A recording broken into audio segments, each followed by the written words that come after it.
नमस्कार, मेरा नाम है अवधेश नेगी। आप देख रहे हैं हिमाचल दर्पण लाइव टीवी। हिमाचल दर्पण लाइव टीवी के इस एपिसोड में जिसका नाम है सियासी खेल, और इस सियासी खेल में हमसे बात करने के लिए हमारे साथ एक ऐसी शख्सियत मौजूद है जो किसी परिचय के मोहताज नहीं है, फिर भी हम आपको इनका नाम बता दें। इनका नाम है श्री सतीश ठाकुर जी। सर, आपका स्वागत है। नमस्कार जी। आपको बता दें दर्शकों की, सतीश ठाकुर जी हमारे राजगढ़ क्षेत्र से जिला परिषद के लिए चुनाव लड़ रहे हैं, और इसी सियासी खेल में हम इनसे बात करने के लिए स्टूडियो में इनके साथ आज मौजूद हैं। और इनका थोड़ा सा आपको परिचय दे दें कि राजगढ़ से ये बिलोंग करते हैं और यहीं के रहने वाले हैं, और पिछले कई वर्षों से समाज सेवा करते चले आ रहे हैं। आखिर सियासी खेल में, इस राजनीति में उतरने का इनका क्या मकसद था, आज इसी पे हम इनसे सवाल करेंगे और जानेंगे इनके विचार कि ये ऐसा क्या करना चाहते हैं जो और आज तक नहीं कर पाए। सर, हम शो को शुरू करते हैं, और मेरा पहला सवाल आपसे बहुत ही आसान सा है कि अपने बारे में बताइए कि आप किस तरह के इंसान हैं। सबसे पहले तो मैं हिमाचल दर्पण लाइव टीवी की सारी टीम को बहुत बहुत शुभकामनाएं और बधाई देता हूं, जिन्होंने राजगढ़ में एक भव्य स्टूडियो का निर्माण किया है।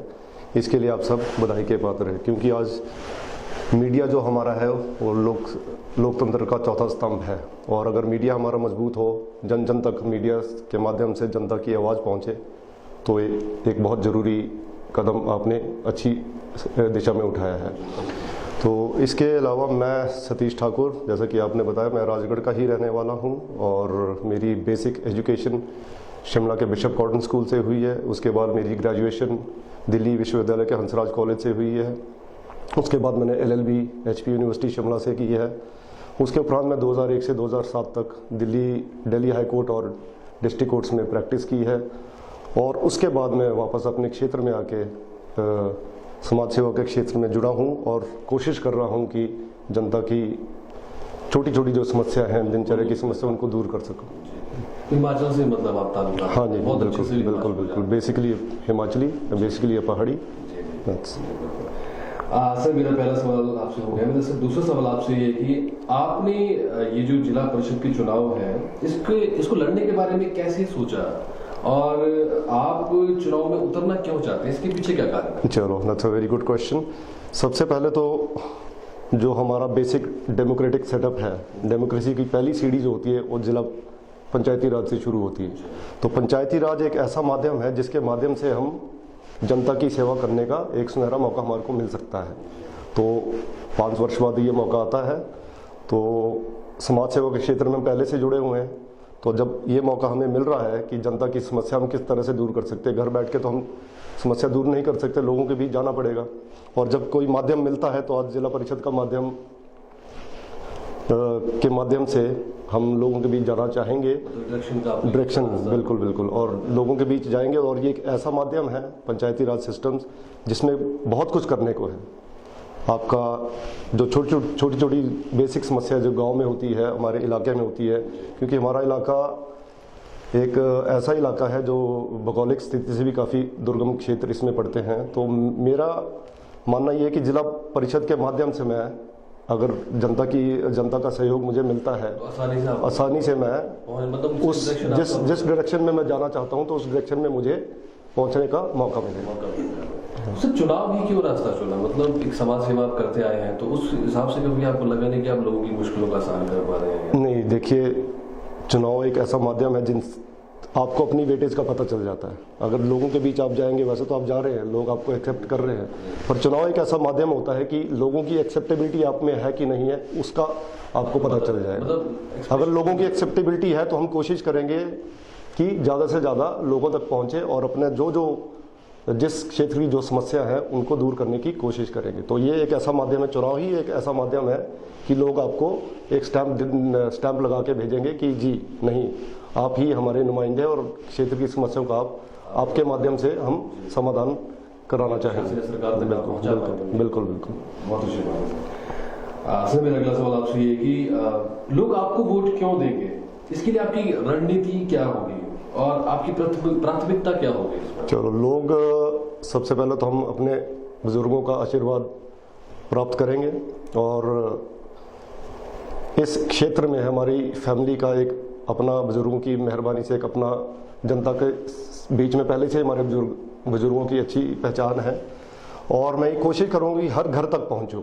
लोग इसलिए वोट मुझे देंगे कि मेरी एक स्वच्छ छवि है। पढ़ा लिखा नौजवान व्यक्ति अगर लोगों के बीच में जाएगा, हमने जनता के लिए ही करना है सब कुछ। हमने अपनी बुजुर्गों की कृपा से हमारे पास सब कुछ दिया हुआ है। लोगों के बीच हम जाएंगे और अपनी स्वच्छ छवि लेकर हम जाएंगे। पढ़ा लिखा एक एडवोकेट अगर लोगों के बीच जाता है तो लोगों को उम्मीद होती है कि एक पढ़ा लिखा नौजवान उनकी समस्या का समाधान किस तरह से कर सकता है। और मेरी यही एक कोशिश रहेगी कि मैं हर व्यक्ति तक, हर इंसान तक पहुंचूं, अपने क्षेत्र के उनको अपनी पहचान बता के उनके अपना जो भी मेरा उद्देश्य है उससे मैं उनको अवगत कराऊं। और तो मुझे उम्मीद नहीं बल्कि पूरा यकीन है कि लोग मुझे अवश्य साथ देंगे। चलिए सर, हम भी चाहते हैं यही हो। आपकी प्राथमिकता सर इसमें क्या होगी, मतलब क्या ऐसे कौन से मुद्दे हैं जो आपको लगता है कि ये हमारा क्षेत्र एक तो विकास की दृष्टि से देखा जाए तो बहुत अन्य जो हमारे क्षेत्र से सिरमौर जिला के, उसमें राजगढ़ क्षेत्र की एक अलग ही पहचान है। यहाँ हमारी नकदी फसलों में, कैश क्रॉप्स में लोग बहुत अच्छी नकदी, लहसुन के क्षेत्र में बहुत पहचाना जाता है। फिर ऑफ सीजन वेजिटेबल्स के क्षेत्र में काफ़ी जाना जाता है, जैसे ऑफ सीजन टमाटर हो गया, शिमला मिर्च होगी। तो इस क्षेत्र में हम चाहेंगे कि इस जो एग्रीकल्चर से रिलेटेड हमारी कोई एग्रो बेस्ड इंडस्ट्री यहाँ पर लगे। और इसके अलावा दूसरा, हमारे टूरिज़्म के लिए इस लिहाज से वैली बहुत ही खूबसूरत है। तो हम कोशिश करेंगे कि टूरिज़्म बेस्ड प्रोजेक्ट्स भी यहाँ पर लोगों के बीच में लाने की कोशिश करेंगे सरकार के माध्यम से। सरकार अभी जितना भी सहयोग हम सरकार से मांग सकेंगे और कोशिश करेंगे कि सरकार के माध्यम से टूरिज़्म के क्षेत्र को, इस क्षेत्र को डेवलप किया जाए। और तीसरी है हमारी प्राथमिकता, थोड़े हमारे रोड्स यहाँ के, इसको भी अपग्रेड किया जाए, क्योंकि ट्रैफिक वॉल्यूम यहाँ काफ़ी बढ़ गया है। तो हम इस क्षेत्र में भी सरकार के माध्यम से अपनी आवाज़ सरकार तक पहुँचाएंगे। और रोड्स के क्षेत्र में भी जितनी ज़्यादा इम्प्रूवमेंट हो सके हम कोशिश करेंगे कि इसको, क्योंकि रोड्स बेसिक लाइफलाइन है हमारे क्षेत्र की। अगर रोड्स हमारे बढ़िया हो तो टूरिज्म ऑटोमेटिकली बढ़ जाता है। बिल्कुल सही प्राथमिकता सर, आपकी सोच भी आपकी सही है।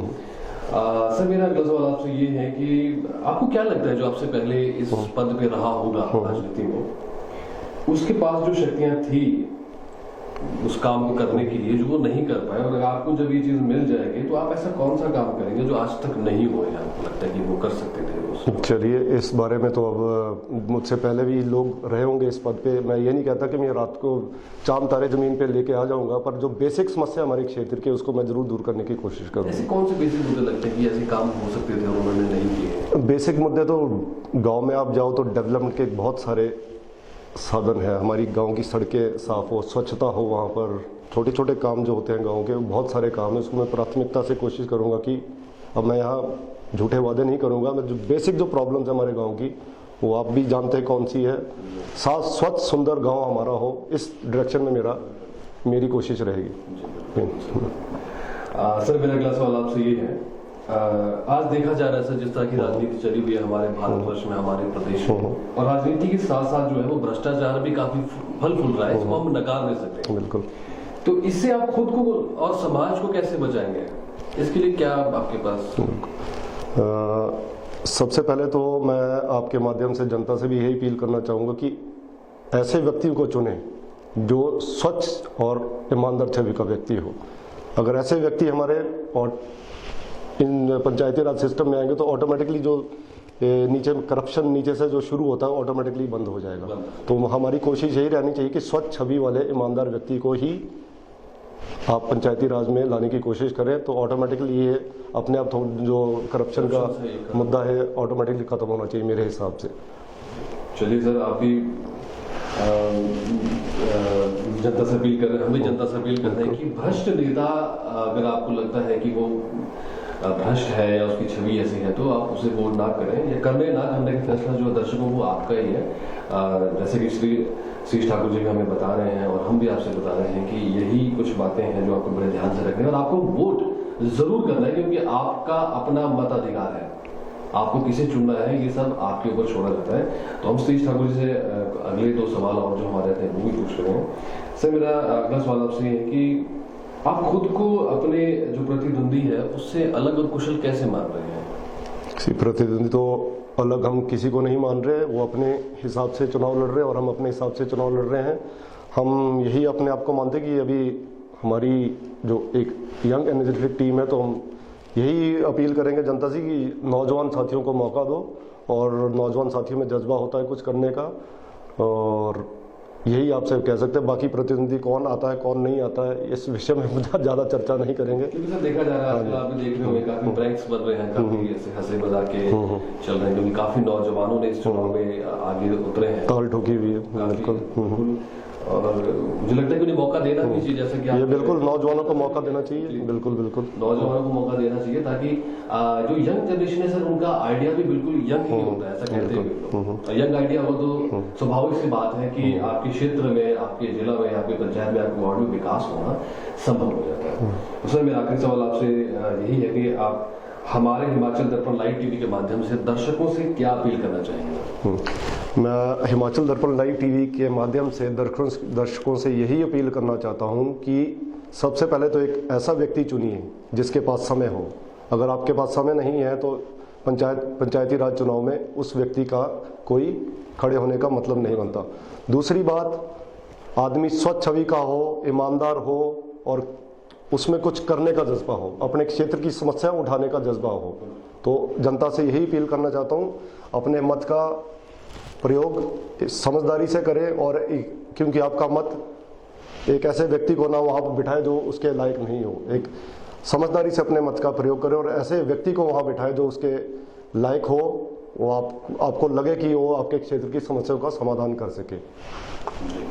तो दर्शकों, आज सियासी खेल के इस पहले अध्याय में हमारे साथ थे राजगढ़ के रहने वाले श्री सतीश ठाकुर जी, जिन्होंने अपने विचार हमारे पास रखे, और आप उनके विचार हम अपने हिमाचल दर्पण लाइव टीवी के माध्यम से आप सब तक पहुंचा रहे हैं। जैसा कि उन्होंने कहा कि आप अपने मत का अधिकार जो है आपके मत देने का, उसको जरूर इस्तेमाल करें, और ऐसे ही कैंडिडेट को आप जिताने की कोशिश करें जो ईमानदार हो, स्वच्छ छवि का हो, जो आपके विकास के, आपकी पंचायत के, आपके वार्ड के, आपके जिला के विकास की बात करें, और ये विकास आपको होता हुआ अगर दिखता है उसकी छवि में, तो आप वोट जरूर करें। और कोरोना का समय है, हम आपसे फिर अपील करना चाहेंगे कि घर पे रहें, सुरक्षित रहें। अगर आपको फिर भी बाजार में आना पड़ रहा है तो 2 गज की दूरी और मास्क है जरूरी, ये कतई ना करें। सर, हमसे बात करने के लिए आपका बहुत बहुत धन्यवाद।